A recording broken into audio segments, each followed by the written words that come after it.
আরে জবা, তুই পুকুর ঘাটে, আর আমি তোকে তোর বাড়িতে গিয়ে খুঁজে এলাম।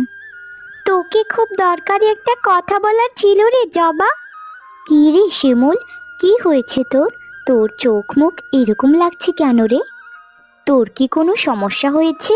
হয়ে থাকলে আমায় বল। কি রে শিমুল, কথা বলছিস না কেন? বল না, আমি তোর একমাত্র বন্ধু।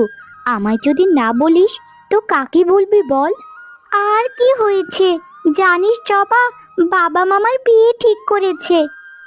আমি কত করে না করেছিলাম যে আমি পড়াশোনা করব, আমি এখন বিয়ে করতে পারবো না। কিন্তু মা বাবা তো আমার কোনো কথাই শুনছে না রে। তারা বলছে তারা অনেক গরিব, তাই পড়াশোনা এগোতে পারবে না।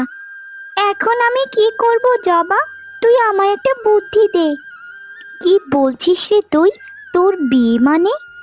সবে তো আমরা অষ্টম শ্রেণীতে উঠলাম, এখনই যদি তোর বিয়ে হয়ে যায় তাহলে আমার কি হবে বল?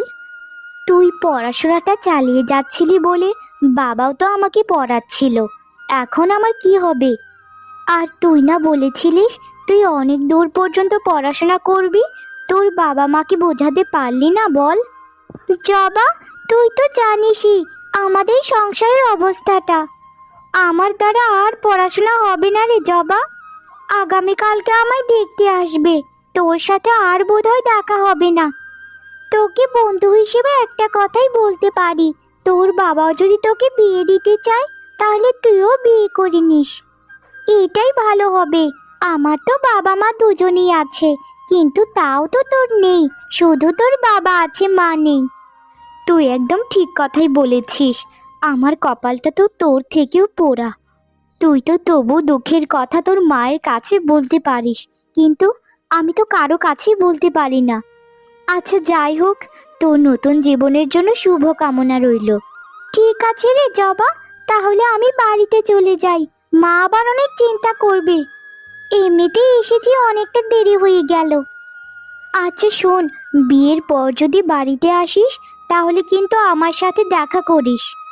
তুই আমার সেই ছোটকালের বন্ধু, তোকে কোনো দিন ভুলতে পারবো না। চলে যা তুই, আমি এখনই চলে যাব, থালা বাসনগুলো মেজেই। আচ্ছা ঠিক আছে জবা, তাহলে আমি যাই। আর শোন, তোকে একটা কথা বলি, তোর বাবা যা বলে তুই তাই কিন্তু শুনিস, এতেই তোর ভালো হবে। গুরুজনদের কথা সবসময় মান্য করতে হয়।